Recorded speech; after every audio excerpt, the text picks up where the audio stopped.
Podcast Twins. Once again, baby. Here we are. We are back in the building. And before we get started, I want to take this time to remind everybody to subscribe to the channel. And if you're on YouTube, make sure you hit the little bell icon so you can not miss any episodes as we upload. We're also on Spotify. And just don't be afraid to leave a comment and share it and make sure that everybody else gets to enjoy this content and That's help right. the algorithm. Respect your elders and listen to Vince. Let's go. Even the ones that's older. And we've got a guest today. Yes, we do. Which is pretty cool. Thank you, Debbie Faris, for joining us today. My pleasure. And, Debbie and I met at the Republican Invitational. We did some work for them for their golf tournament. Okay. And they invited me up to be on Stern American podcast, which Debbie was the guest host. Okay. And before we even started, we bonded over going down rabbit holes and reading and researching. It's the best. And so we didn't really talk politics on that at all. I mean, I think I might have alluded to the fact that early in our tenure together on Podcast Twins, we put out a episode in which my twin here, Vince, said that Identical. the what do you called them, the pimps and the hoes, Yes. so articulately. Yes.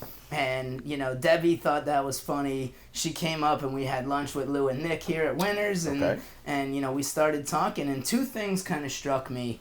One was, you told us about COVID shots from a healthcare background, which I found really interesting. So we're going to dive in back into that topic a little bit. Mm-hmm. And the other one was you're very involved and you're not a lobbyist. You're an advocate. I'm an advocate. Right, Lobbyists, because get paid. Lobbyists get paid, so you are very passionate about election security. Correct. And, I made the point, shouldn't everybody want election security?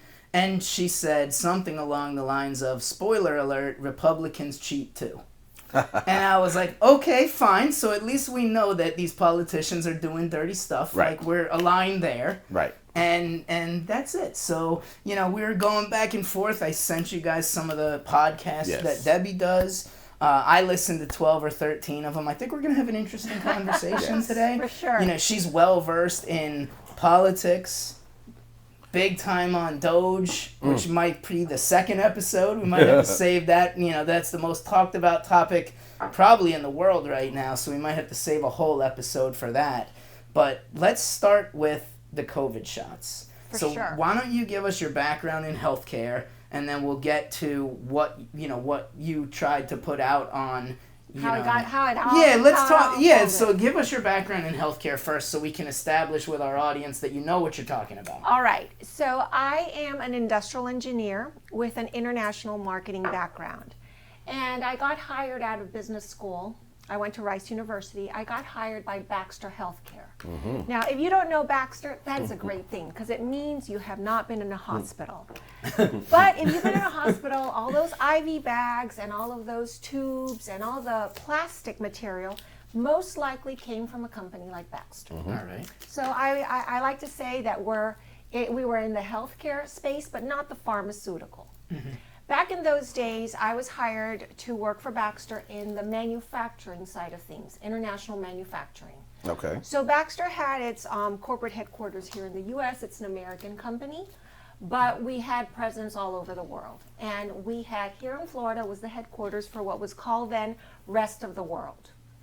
And one of the things that I found very compelling, because I worked with international, my territories were from Latin America to Asia, was the fact that the FDA was so well respected in all these other countries. Mm-hmm. We didn't want to change standards. If it was FDA approved, it was like the gold standard.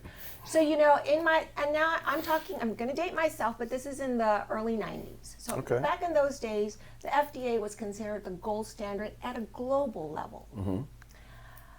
So fast forward many decades, I am now on the further upstream. So you have manufacturing, then you have consuming. I started doing clinical research consulting. Clinical research is when, before you even get the product out to manufacture, you would need to make sure it's safe, it's effective, a whole series of criteria. And when you do clinical research, you're testing the product. Mm-hmm. You test at the beginning with animals, you test on healthy people, you go narrowing down your population to make sure, again, that it's safe, and then that it's effective, that the claims that you're making are valid. Okay.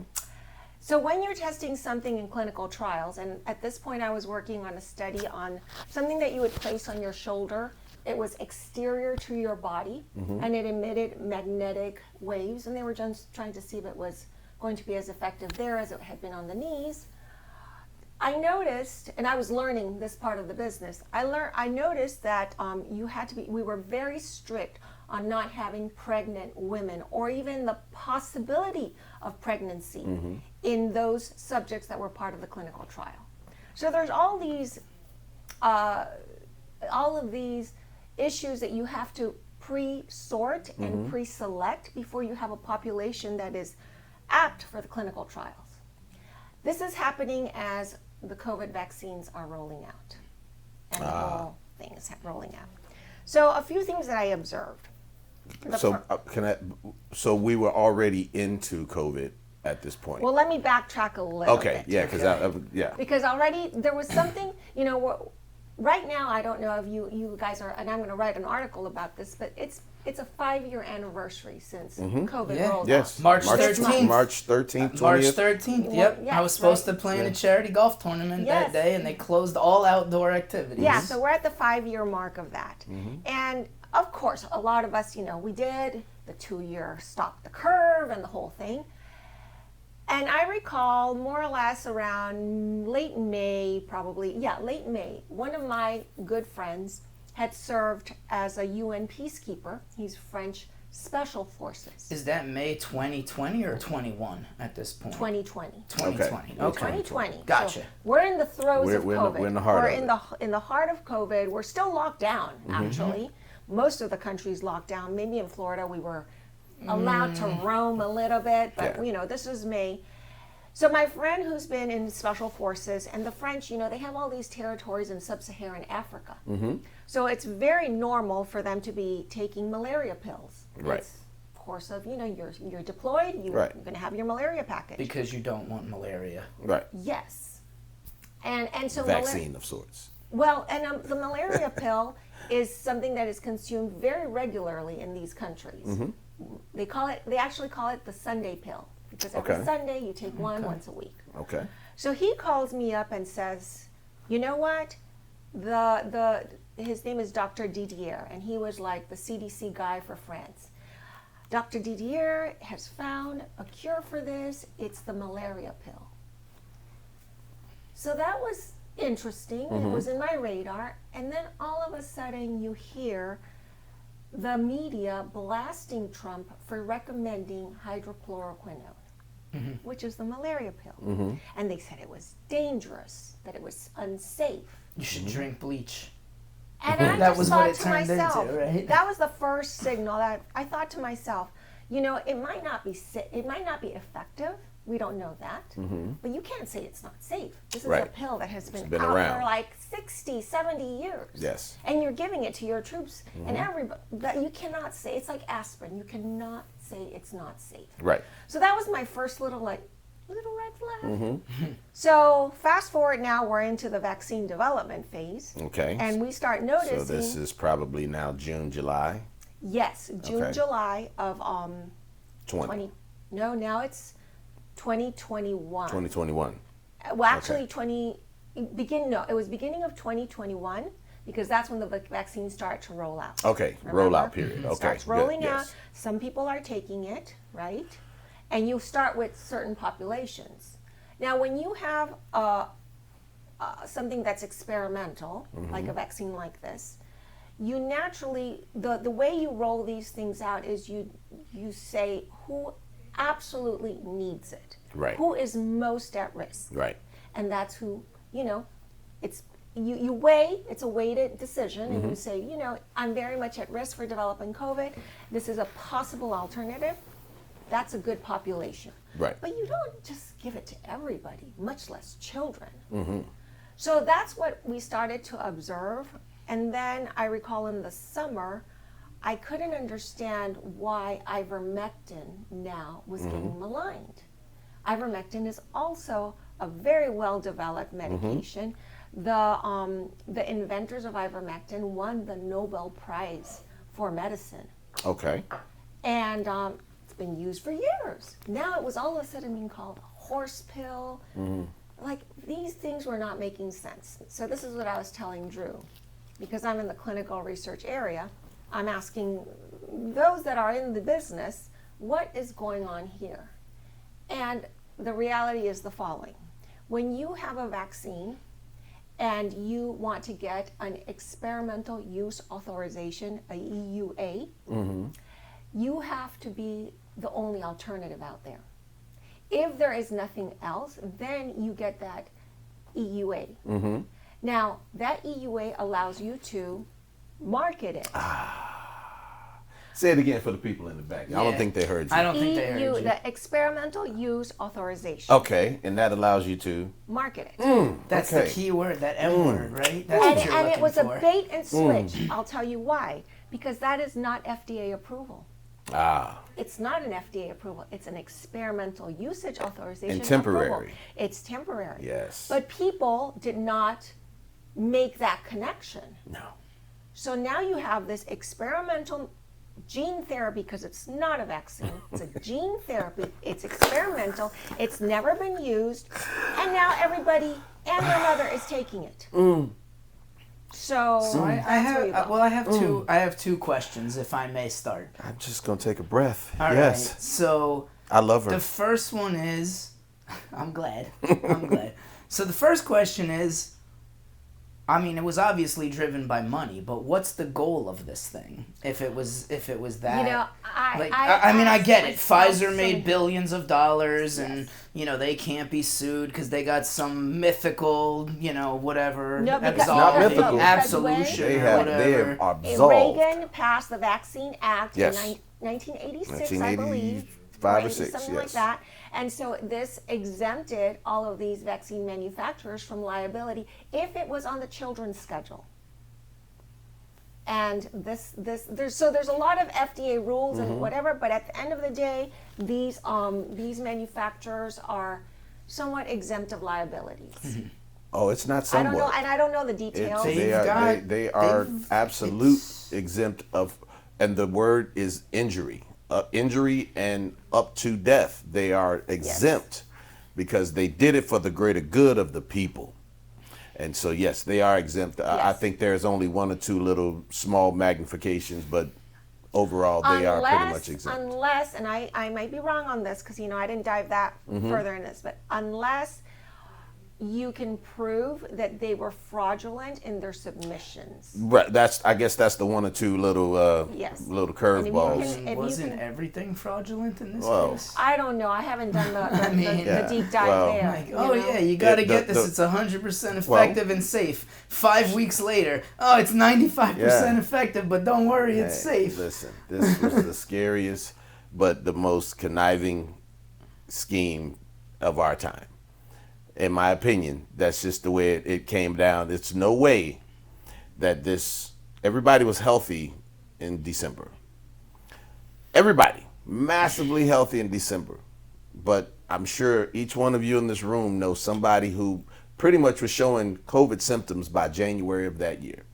I believe my entire household had COVID, except for me, in the late January, because you could start to see the spread of this thing, and people were just completely like, I can't move. This is the worst flu I've ever experienced. So as this was coming down the pike, just like everything else, you're going to get ahead of it if you know it's out there. You know it's out there because maybe you might have assisted it to get out there. But regardless, to go from 0 to, we got a vaccine in 4 months, and we're ready to start putting it in people. So, and I'm going to comment a little bit on that because I followed this a lot. Help me. So one of the things that for me was very real was the fact that one of my sisters, you know how you guys absolutely. So she lives here and her family has import-export food manufacturing canned goods. So they had received some visitors from Spain very early on, and her husband came and her brother came down with COVID. They knew it was COVID because those visitors had brought it from Europe. Okay. Europe started earlier. Because of my background, I have friends all over the world. Okay. So I was following this thing as it was coming from China, Because it was not to Italy. new. That's the point. Yes. to Italy, to Spain, and then eventually here. So I knew something was happening. Anyhow, her husband got COVID, her daughters, and eventually she got it. Mm-hmm. Concurrently, my parents got it too. Okay. And we knew that it was COVID, but they were at that point in their late 70s. Mm-hmm. And yes, it was not comfortable, but it was never anything. My mom was just tired. Tired and Just felt like she had a weight vest on her back. She Yes, just was and exhausted. slept a lot, Yes. but never, no cough, no nothing. It was just tired, and so was my father.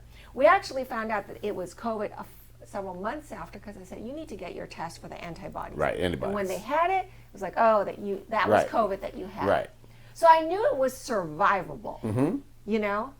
And that's an important thing. Very important. So, are we willing to go deeper into it and say, like, you've seen all the stuff on Bill Gates talking about controlling the population with vaccines and all, like, how far do we take this down the rabbit hole is my next question. I asked myself a lot of those questions because I kept on saying, well, why would you do it? Why would you do it? Is it a depopulation agenda?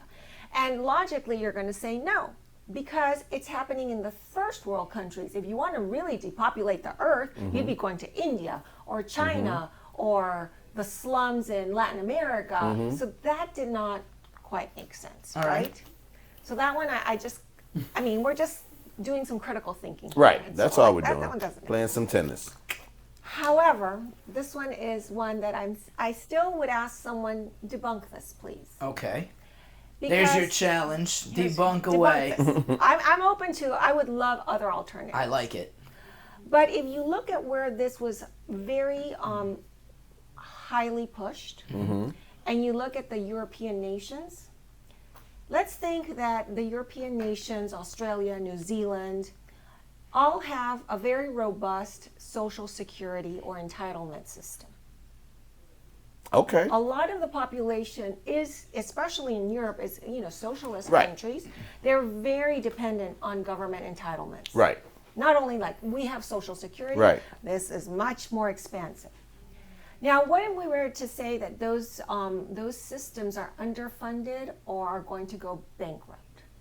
Okay. So you have a pot of money, let's just say 100 Right. X, and you have X amount of population.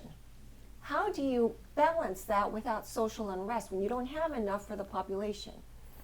It's almost like a math The multiplication. U.S. just prints more money and sends it to other countries, right? That's a good strategy. See, when our politicians need to, people come up, unalived with 2 or 3 self-inflicted gunshot wounds to the back of the head.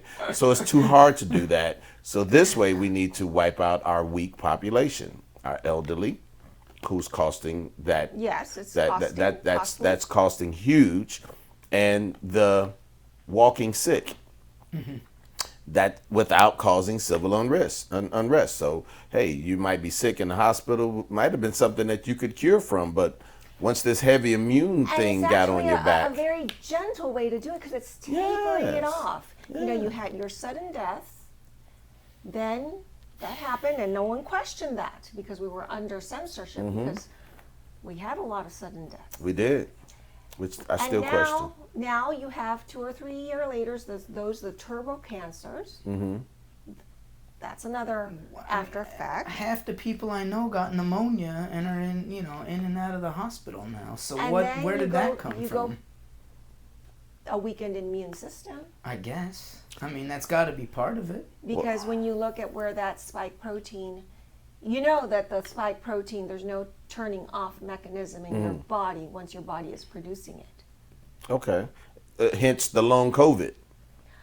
I don't know much about long COVID. I can tell you from the readings that I did regarding this. This was very early on. If anyone wants to look this up furthermore, look for Dr. Sherry Tenpenny. She gives a very, very good explanation of the whole biology behind all of this. Okay. Basically, the way the technology works is that the idea was that your body would replicate the antibodies for Right. this. But The mRNA. yes, but you're producing this antibody, but you're not turning it off. Right, and then if you ask the question of, isn't that your immune system's job, people canceled you and you got shadow banned Yeah, on there were a social lot. media. Anyone that was and asking valid any questions question, yeah. about this got canceled. That's how it happened. Which is funny because my parents were the ones that taught me to question everything, and then I watched a lot of my family members just blindly just say, oh yeah, everybody else is getting them, let's go ahead and get them. Well, because when you call something that's experimental gene therapy, you're like, ooh, I don't want to mess with my genes. But when you call it a vaccine, when you have, DPT and polio and measles and chicken pox, you're I like, just got the chills. it's a vaccine, and it's the FDA, and it's safe. That goes on. I mean, if you trust the FDA at this point, you have not been reading. Well, I would just ask you to look at who was heading the FDA, and after they finish their chairman position, look at where they are what boards they're sitting on. Right now. Pfizer. I mean, I don't need to look. I already know. That's the way that. Conflict of interest. Well, what bugged me when they first brought the vaccine out, and I will never call it anything other than the vaccine. When they brought the vaccine and they said, and people were still catching it, they said, "Oh, wait a minute, you can still catch it. This is just going to make it. They went from. You're going to make it less. You're going to live." And I said, "Well, wait a minute. If I can take this and still catch it, is it still a vaccine? How does that work?" I mean, vaccines were given to us as children so we could not get the measles, polio, and all the good else, stuff. yeah. But now we got this vaccine type situation where you could still get it, but you ain't gonna die. And I think I want to bring this back to the Please issue do. of fear. Because The fear mongering. We could do a whole show on fear mongering. Through fear is how they got a lot of people that normally would have thought this through to do things that now they possibly regret. And so I think that... Their bank accounts don't regret it, though. Well, I think that originally it was a good thing to have a vaccine, because if you recall during the time, the worldwide economy shut down. Right. And I think the plan was to keep it shut down for years. Scary. For sure, in the United States, it would have stayed shut down had there not been the hope. You see, there's always fear and hope. And once you had that hope that the vaccine, then people started losing that fear. And if not, I don't know where we would have been economically, because if you continue that for years and years and years, you just are going to go into a recession, depression, whatever the economics call for it. So that gave hope, and the unfortunate thing was that in that hope, it should have been deployed to those that really needed the possibility of vaccine, because you were in that cohort that was at most risk. Which is how it started. Which is how it should have been deployed. That's how you do things. If I recall, it was...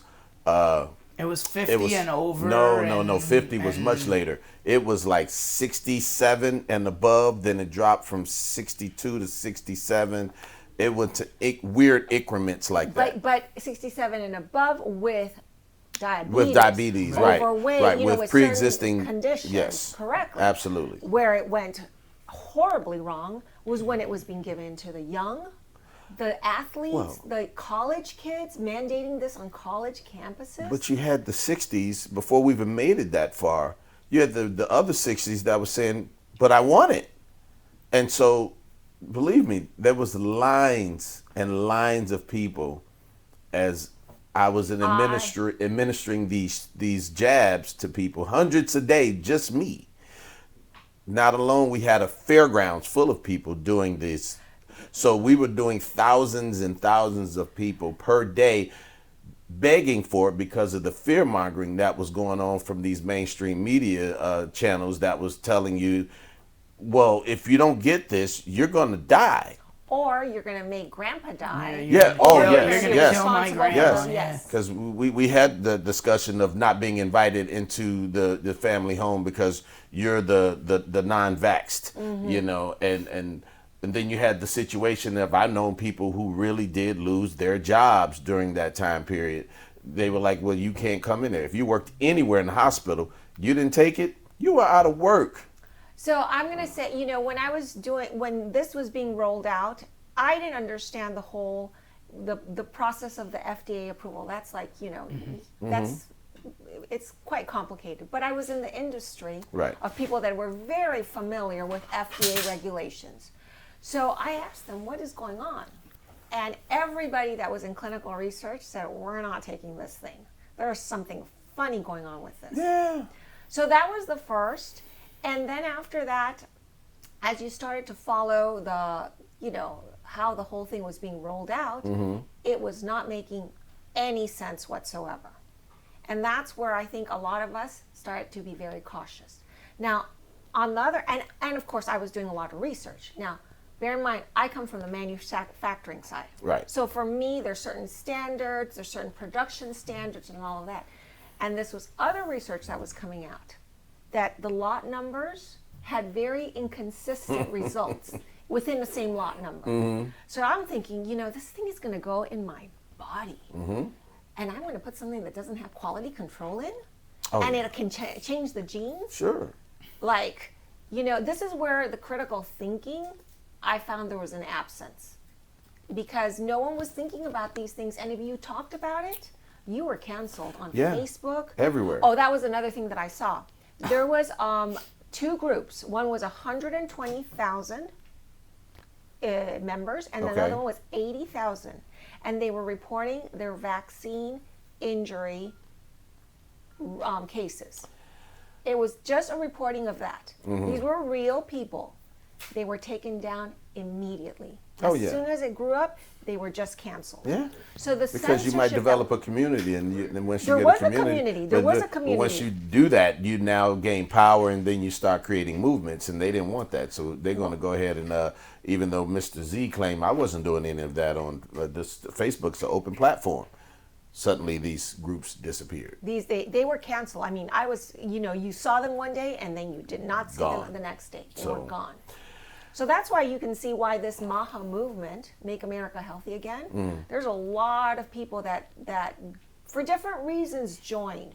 Some because they suffered adverse effects because of the vaccine. Others because they lost their job for taking a stand. Others because they knew about, there were a lot of people that have known about vaccine injuries for years, decades. And so that movement is pretty powerful. If we're still having this, because we're still talking about vaccine injuries of the old stuff. Yes. So we haven't even gotten to this new conversation yet about this new jab that we all were introduced to 4 years ago.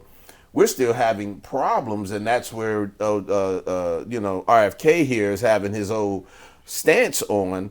Is we haven't fixed that one, and that's been around for almost 100-some years, and we're still having injury. The rates of autism are out the roof. 10-fold, 20-fold. So if that's the case, we have yet to even been 4 years into this game with this new untested jab. We were the guinea pigs. So now, how long is it going to be before we see? Not we.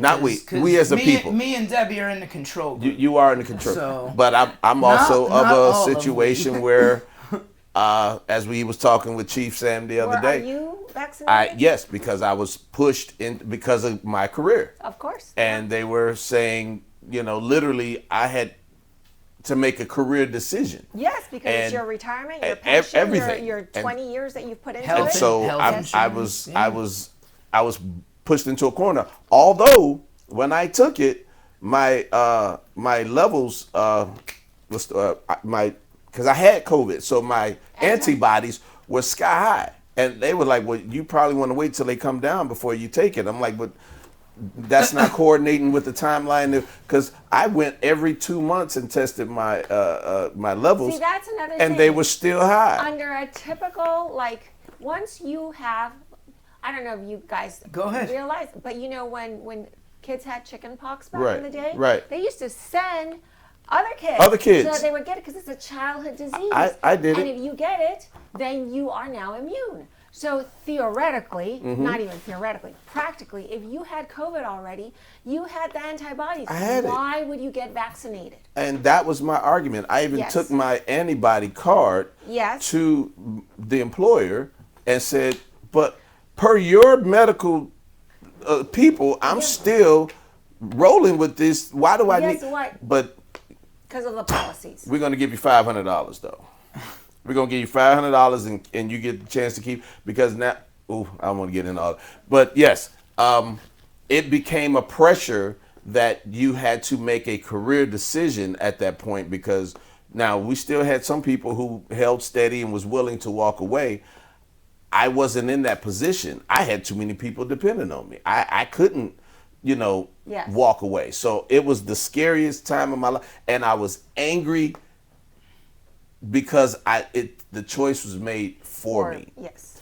And even though my job, I was administering these things, And I but asked, I had to say it was their choice. I had to feel like, here these people are, they're making choices. They're asking me, because I did thousands before I took it, thousands. And they were like, did you take it? And my answer was always the same. Well, it's everybody has a choice, as I'm cleaning your arm and stabbing you.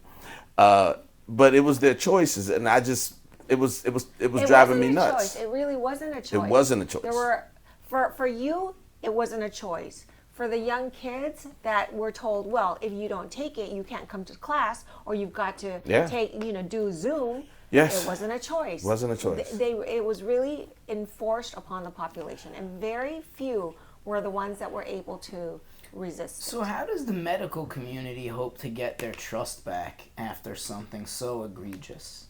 Because I don't fear. I don't think all medicine is bad, but I question stuff that I never questioned before. Oh, right now, I think you should really, really question, and we can get into that whole other subject because I experienced that myself 15 years ago when I lost my husband. Okay. I had to deal with the medical community.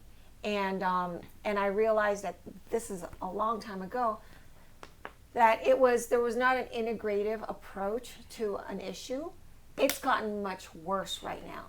Do you know that in medical school you only see a couple of, I think it's less than 6 weeks of anatomy?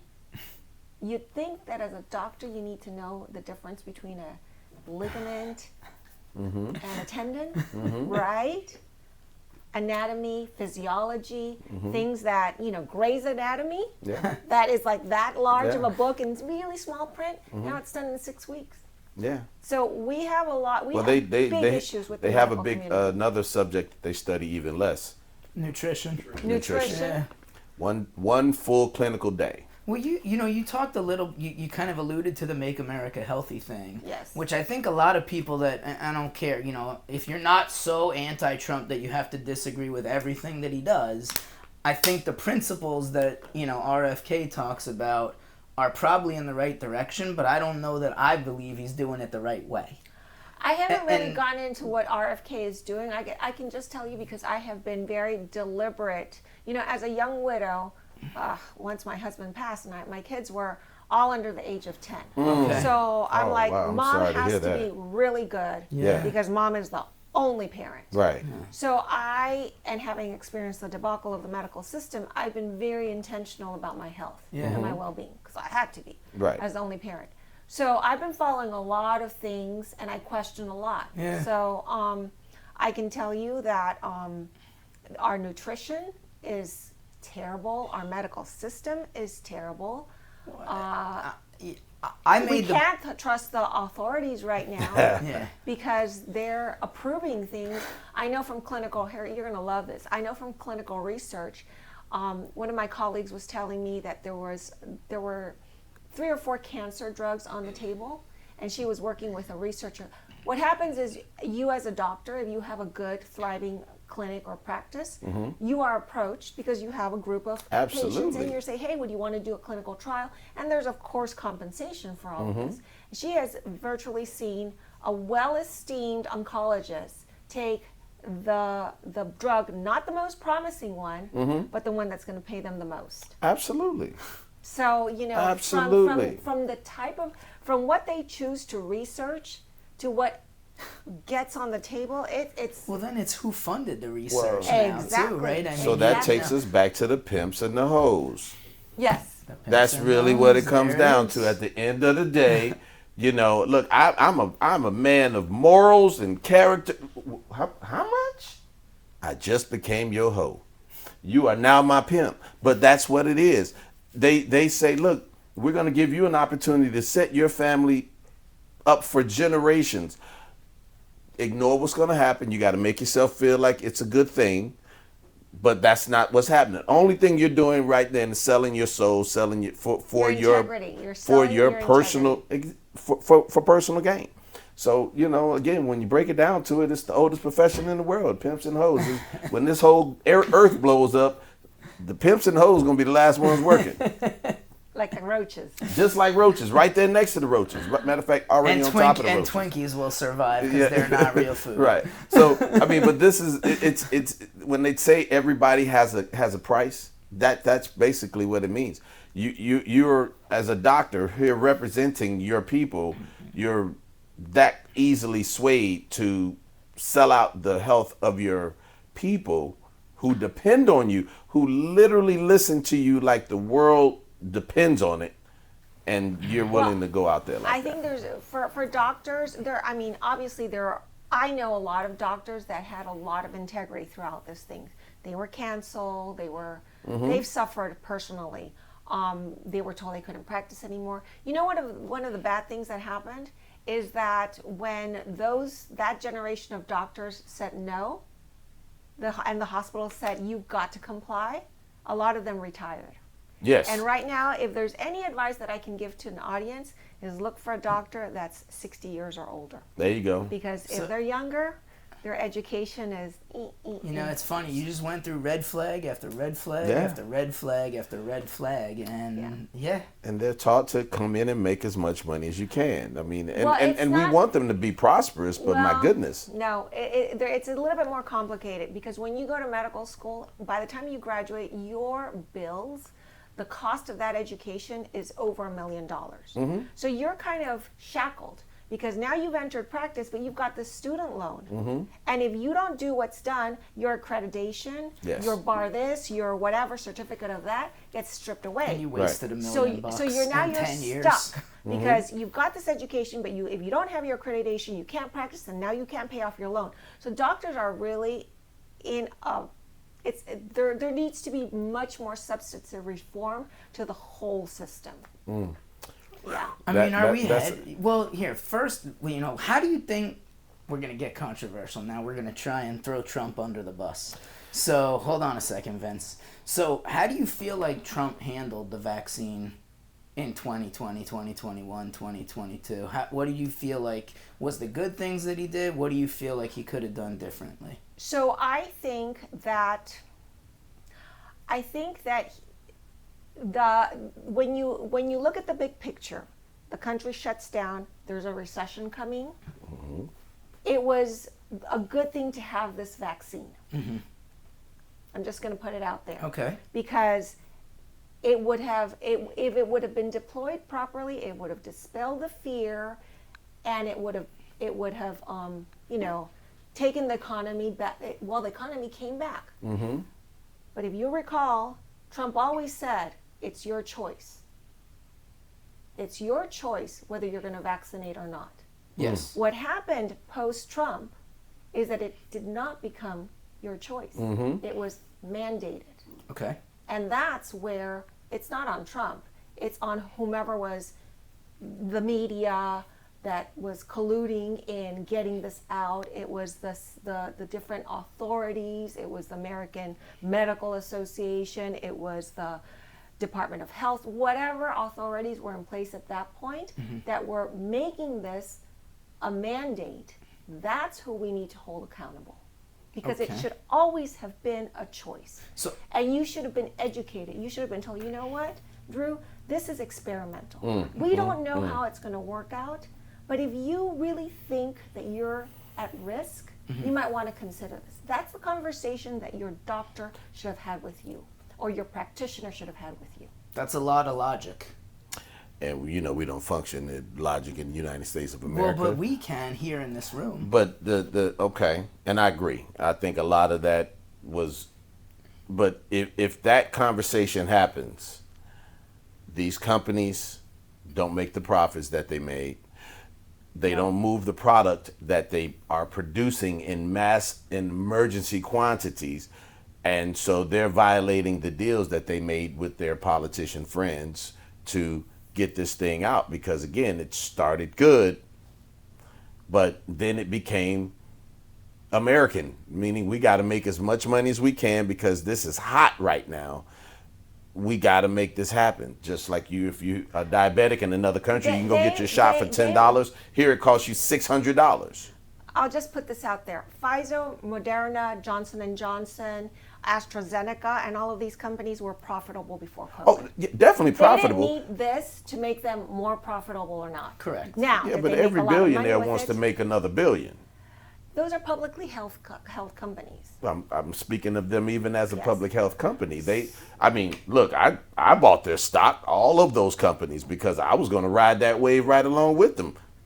So I'm saying that was financially, I understand the decision they were making financially because they were responsible to me as a shareholder. Yes, and the companies, well, they're doing what the companies do. Right. Right? That's where I say we need to look at the media that pushed these things, the media that censored these conversations. Yes. Because these conversations were happening. I'm very well Early, informed about yes. this. Early on. Yes. There is a conversation, I would encourage anyone to look it up, and it was probably in 2021, with Brett Weinstein, who is a biologist, Dr. Robert Malone, who is one of the original researchers, inventors probably, of the mRNA technology, and Steve Kirsch. Steve Kirsch is, I believe, the inventor of the optical mouse, and he's a billionaire. Okay. So they were having this conversation before the vaccines were rolled out. This was in 2021, before the emergency use authorization became official. And they were talking about the potentials. If mRNA enters the bloodstream, where would you think it's going to deposit? Soft tissues, cardiovascular, reproductive system. And all of this was just, they were throwing mud on the wall and saying, I would imagine as a biologist, as a this, as a that. Well, if you listen to that podcast, it's on the Dark Horse or something like that. It's prophetic. Yeah. Because it explains to you the turbo cancers, it explains to you the cardiovascular issues, it talks to you about the reproductive issues. I don't think anyone is talking about the women that are having stillborn babies and all of that. I don't know if your audience is aware. Going to the morticians. Morticians are finding long segments of a protein conglomeration. It's white. It's a fibrous protein in the veins as they, have the extract. Right. So all of these things just showed up all of a sudden in the last 4 years. Which says that, like I said, we're still fighting things that we've been taking for 100 years. We don't know what this 4-year vaccine-ish is going to produce. And so what I would say regarding Trump is that I think the idea was a good one. But Trump is no biologist. Trump is no medical doctor. He depends on what the authorities, Fauci, take that light and stick it right in there, right? That's going to work? That was funny. Yeah.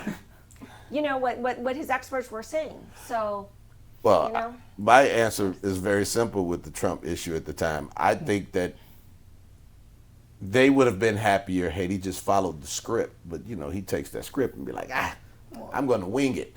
And which makes the comedians have a field day, because it makes for great comedy bites at night, because the bleach, the stick the light and all this, that was conversations that should have never made it to the podium. They had no idea he was going to bring that stuff to the podium. You see those faces back there? They're like, they had no idea. These are just conversations, things you throw up against the wall. So, but like you said, he's no biologist. He's But let's Well, that was let's exactly focus on what the one people point. said when he was pushing ivermectin and When he said hydrochloroquine. ivermectin. Like, he doesn't know anything. He's not a biologist. but remember the what happened with the media- Joe Rogan effect when he was taking that stuff. They came after him like a tiger. And they had him like whited out, that he looked pale Yeah. and almost green That's what I'm on saying. there. They had to create yeah, that. Yeah. Because here He he is, looked the like number he was one gonna podcaster die. in the He world. looked They like he was made him gonna look die. sick, and he was perfectly And he fine. was fine, yeah. And he took ivermectin, right? That was Took- his He shtick. took no HCQ. Yes, he took hydrochloroquine. Okay. Right. Yes. He Which did is the not. malaria pill, Right. which again is a very Sunday pill. cold The Sunday pill. It is Right. not dangerous. It's not dangerous. So this is where I get very upset at the media, because the media did not provide a fair and balanced coverage of the subject. So Okay. You when were do told people what you- start going to prison for crimes against humanity?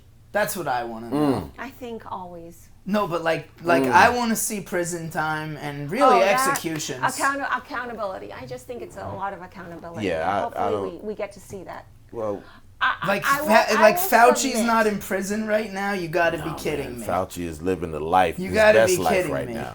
That guy should be in Fauci's in like a living his dirty best prison life. in Argentina or something. He's living his best life, man. Are you kidding me?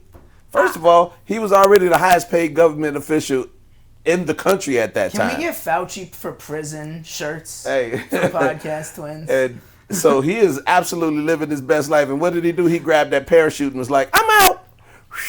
Yeah. Coasted to the ground. He's so Never old at lost this- a hair out of place. At this point, he's so old that, No, I would still like to see him go down. Because again, the information, when you're the information czar, pretty much, in the healthcare situation, which he was, and you could literally line up his interviews every week and one would contradict the next. Lie after lie And so after lie. we could call it a lie, we can call it a contradiction, we can call it a change of I'll science. call it bullshit. But, How about but that? even with that, if it's I a mean, change the of science, math. show me the change of science. They never showed you the change no, of science. And let me just tell you something else that happened. no. During the time that this was happening in the science, oh dear, let's go down this one. There we go. So there were a group of researchers that basically said, you know what, this did come from a lab.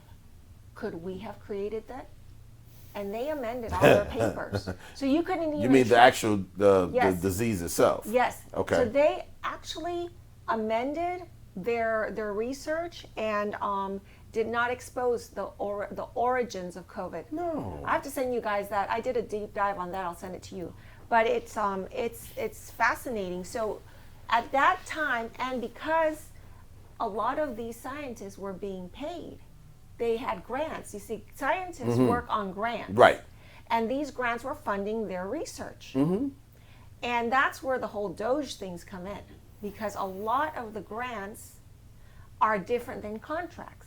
In contract, there's an expected outcome, there's an accountability. Right. If you don't meet this, or this step, you get canceled. In grants, it's almost like a blank check that says, here, Yes. take this. We're going to save that. No, so that's a perfect end to this Yes. episode. Yes. And we're going to go for Doge on the next one. So tune in next week again. Wait. Can I get 30 seconds? Vince needs 30 seconds. Go, Vince. So here we are. Yes. 5 years later, 5-year anniversary. Yes. Where do you see the next 5 years dealing with the COVID, so we can shut the door on this episode? Well, funny you should ask that. I think that, number one, as a society, we have not been given the permission to mourn the losses that we have with COVID. Because whether you want it or not, small young kids lost the ability to learn properly. Some kids lost their prom. Some kids lost their graduation ceremony. Some people lost the ability to go to the nursing home and be with their loved ones in their last moments. There were a lot of losses that have not been acknowledged. And when you have losses that are not addressed, the grief, you cannot resolve your grief. It becomes unresolved grief. And as a society, I do believe that we're carrying that unresolved grief. You see this in the levels of depression, of anxiety, of fear, etc. That's one. That's more intellectual. Yeah.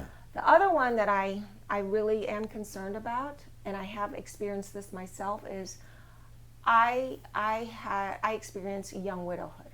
I had a society and a community that helped me with my kids and came around me, wrapped their arms around me. Right. I don't think there's enough of us out there to wrap our arms around everybody that's experiencing the fallout of the vaccines, because we should be expecting at this point to be seeing more cancers, more health issues, more just in general because of the clinical adverse long-term effects of this technology. So, not a good ending. I'm sorry. Well, damn. I asked for it. I got it. And there you have it. So based on that, we thank you for being here today. This is excellent. What an amazing episode.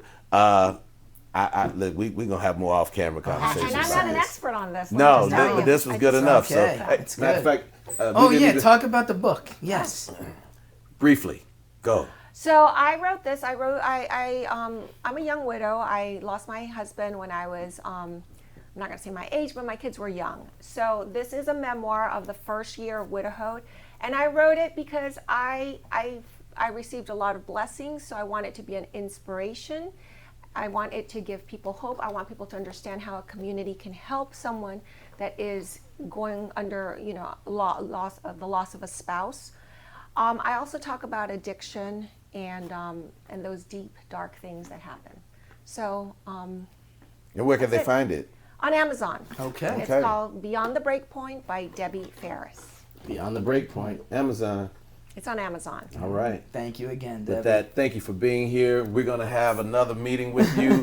Right now, this was great. Yep. And hey, Podcast Twins, don't forget, Podcast Twins. click, subscribe, like, share. Share this with somebody else. That And may have been comment. Don't affected. just text us. Actually comment. Right. Leave the comments there instead of just going directly to us. So anyway, Spotify, YouTube, Facebook.